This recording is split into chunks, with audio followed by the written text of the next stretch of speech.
Assalamu alaikum. Today in this video I will tell you the parts of the sphygmomanometer. Sphygmomanometer is the technical name of the blood pressure apparatus. So we start this video. First of all, I have this sphygmometer that is not a mercury BP apparatus. It is a Android BP apparatus. It is this is a pressure cuff that we will put on the patient's arm, and this is tubes of the BP apparatus. This is a pressure cuff. This is a pressure valve. We will put we will close it and open it. This is used for the control the pressure in the pressure cuff. And this is a dial of the BP apparatus that will tell us blood pressure of the patient. So with the BP apparatus, must use of stethoscope, because there is two methods to check the blood pressure. This one is a palpatory method and the second is the auscultatory method. With the palpatory method, only on systolic blood pressure can be measured, not diastolic. And with the stethoscope, means the auscultatory method of to checking the blood pressure, we can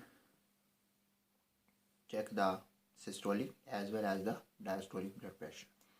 So parts of the stethoscope is, this is a earpiece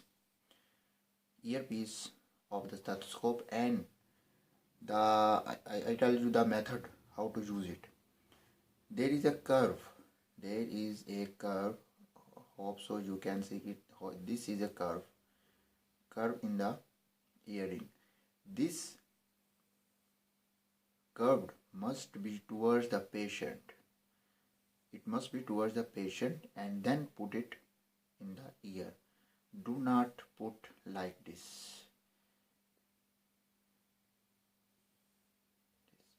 This should be towards the patient. This is a tubing of the stethoscope, and this is a diaphragm of the stethoscope. This is a bell of the bell of the stethoscope, and there is a hole on the bell. This is called acoustic valve, and there is a rotating acoustic valve. We can adjust either we want to listen with the bell or diaphragm. Bell is for the low frequency sound, like during listening of the mitral area, we can use the bell. And in normal routine, like for the crepitations or crackles, wheezing, we can use for it this diaphragm of the stethoscope. So this is a little bit information for the newcomers or who want some information about it. Thank you.